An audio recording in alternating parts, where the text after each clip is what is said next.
All right, I want to get some baseball, as I mentioned. Not a bad run for the Philadelphia Phillies. Are you a true believer, though?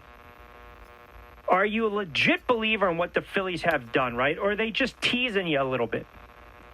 8 in a row, impressive. And if you look at exactly Bryce Harper's numbers, which I want to focus on for a second, Scherzer's going to make a second start for the Dodgers. He's 9-4, 2.75 ERA.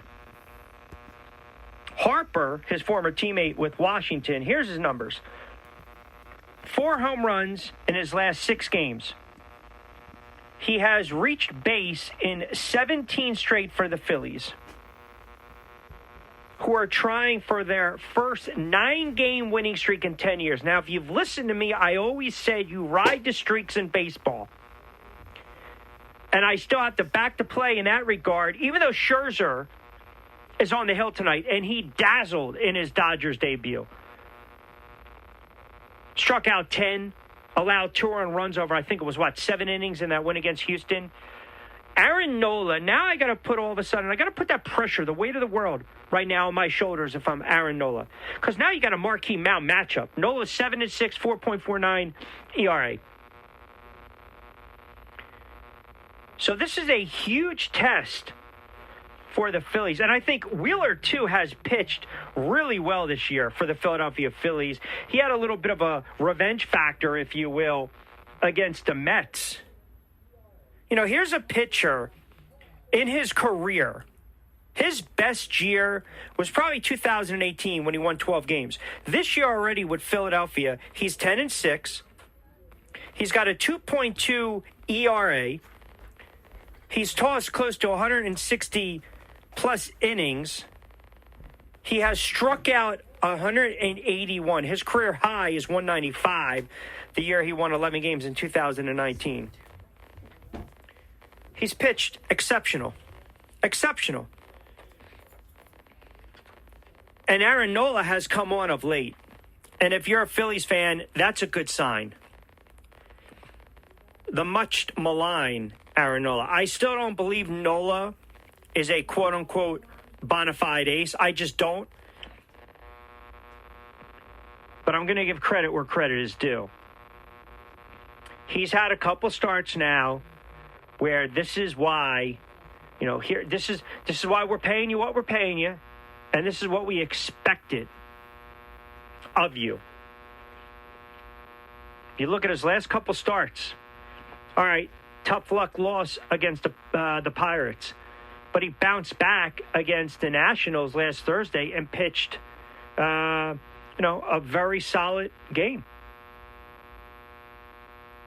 5 innings, was able to pick up the win, struck out 7, gave up that 1 home run. There are runs. All right, I get it.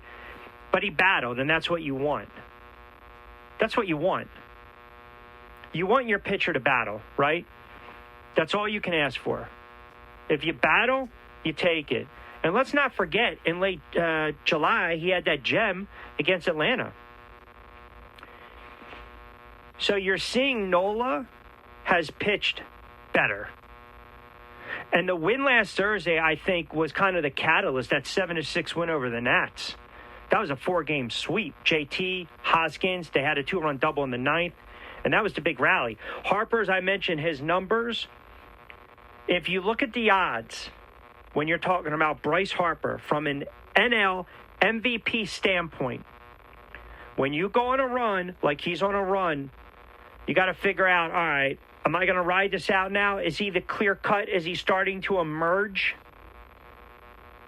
Right now, Tatis plus 100, NL MVP. Harper plus 275. Muncy plus 450. Turner plus 800. Now, if you look at the numbers on Harper, an 11-day span, we're talking 11 days, not even 2 weeks, which feels like an eternity sometimes in baseball. His odds have they've just exploded. Where you start to say to yourself, all right, is he the front runner? His odds have dropped from 150 to 1 to 4 to 1 in 11 days. That's per MGM, BetMGM. I think he's seeing the ball a lot more clearly. I think he's extremely focused. He's pulling the ball. You know, these are changes, right? He's a veteran guy. Bryce Harper's been around the block. But you're starting to see, okay, can you carry the team? Can you lead this team? Washington wins a World Series without him. He's in his prime. We forget. Right now, Bryce Harper is still 28. But he's seeing the pitches better, and I think he's just locked in right now. Harper's current future odds to be named NL MVP were actually plus 400. So he's kind of leapt now into this MVP conversation. He's only trailing Tatis. Tatis still remains a clear favorite. Again, depending upon where you hang your hat, minus 110. Muncy slots right behind Harper, plus 450. Trey Turner, fourth spot, fourth best odds at plus 650. But what stands out is that Bryce Harper and the Phillies have lost just once since the July 30th deadline. You're also coming off a clean sweep of both the Nationals and the Mets. So your two rivals within the division. Now you're up 2 games on the Braves in the NL East. Meanwhile, Harper's stock is really starting to rise. Fortunately, the Nationals trending another way, and you're okay with that. You know, Harper has come back with a vengeance, right? 2 home runs, 4 ribbies in his last 16 at-bats against his former club. Another 2 homers, 3 ribbies this weekend against the Mets.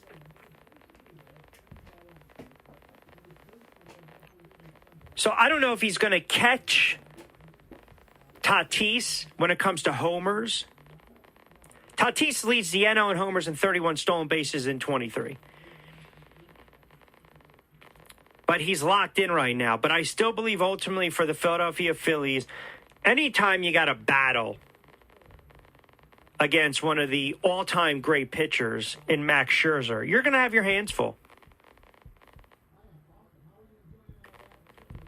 But the Phillies are playing much better, and they're giving the fans what they want. And you know what that is? A little hope. Postseason baseball. Here's the Dodgers lineup for tonight. Turner, Muncy, Betts, Seager, Smith, Pollock, Tyler, Bellinger, and Scherzer.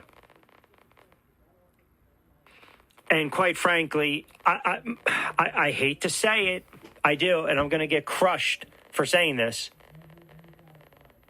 I hate to say this.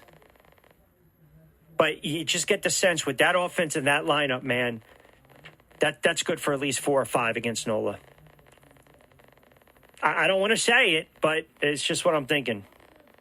Here's the Phillies lineup. Herrera, Segura, Harper, Romuto, Miller, Didi, Torreyes, Jankowski, Nola. So it's just, like I said, you know, it was weird, too. Country Bets on Twitter tweeted at me, Q, I had 2 odds boosts. This one looks a little weird. Just about 15 minutes ago, Phillies at plus 140 is available. 8-game winning streak in the Phillies lineup has had some success against Scherzer in the past. Hopefully, though, Q, as you said, Nola shows up. I think he does. Well, what do you put? If that's a money line bet, you wager 50, what are you going to win? About $1.40, 25% profit boost. That's not bad. That's not bad.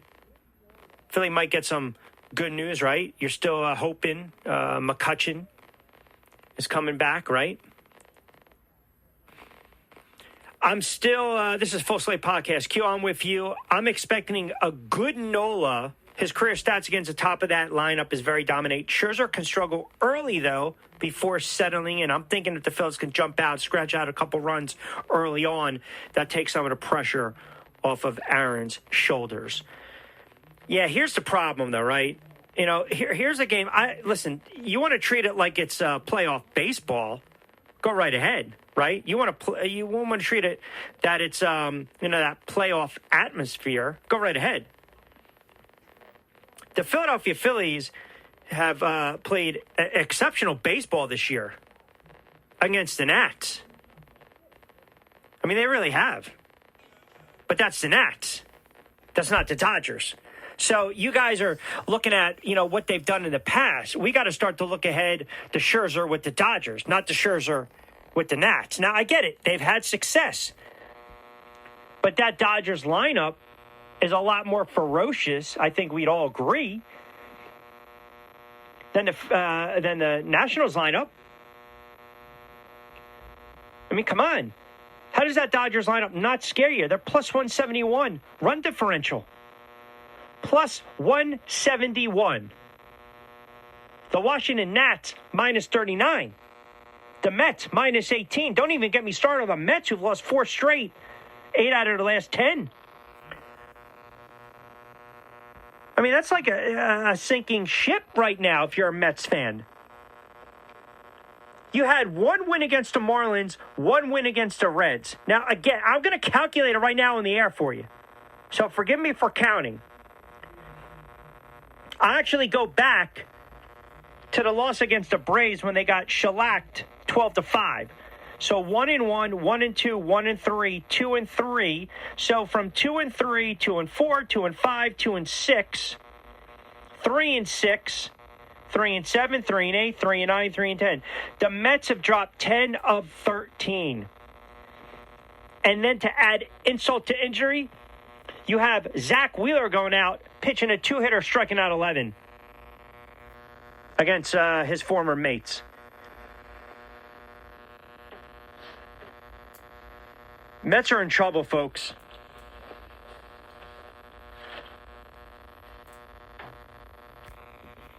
The Mets are in trouble. I had this conversation with someone the other day. They kind of think that when it's all said and done, for some reason the Braves, kind of sneaky, come out of nowhere and win the NL East. Hey, if you look at all these teams in the NL East right now, what team, even though it's dealt with some big-time injuries, has the best offense in that division? Yeah, it's the Braves, without a doubt. And they're starting to streak a little bit, too. They swept the Cardinals. They've taken 2 out of 3 against the Nationals. And now they come back for a series against the Reds starting this evening. I'll give you the pitching matchups as well for all the games today. Brewers over the Cubs, 4-2-7. You got the Angels and the Blue Jays. Odd start for that one, 6:07, so about 7 minutes when we're off the air. We mentioned the Dodgers and the Phillies right now. If you look at the line, Dodgers minus 145. Numbers juiced to the over at 8.5. Cardinals and the Pirates, St. Louis minus 130. Total number of runs scored 9.5. Athletics, who have put together a really nice season, almost 20 games over 500. They'll take on Cleveland tonight. Oakland minus 140. Over-under is 9.5 runs. How about this series in the AL East? Red Sox and the Rays. And I don't think anyone thought the Red Sox were going to be this potent, this good this year. Perhaps they arrived a year early. The struggling Nationals, the Mets need a win, man. The Mets need a win. They got to figure out a way. They just got to win. Got to win. Because obviously a little pep talk from Stevie Cohen did nothing. You want to talk about a punch to the gut.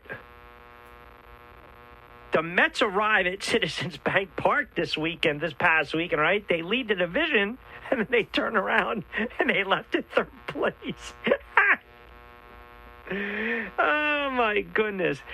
And Wheeler gives up that double to Nimmo to start the game, and then he just subsequently goes out and retires 22 consecutive batters.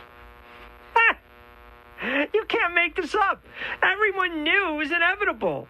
We all knew the Mets to collapse. We knew. And you're dealing with Baez, who they got to bat him fit because he's got hip soreness. Oh, the Mets, the Mets. Meet the Mets, meet the Mets. Come on out and greet the Mets. All right, 20 past the 5 o'clock hour. We will get to your tweets. on the other side. We'll have a little fun with that. We'll read them off as we typically do at this time every Tuesday at 5:20. Keep it locked in. We got some more NFL talk, and we have a ton of boxing to get into as well. So keep it locked in on a Tuesday edition of BYP right here on AM 1490 Sports Betting Radio Studios.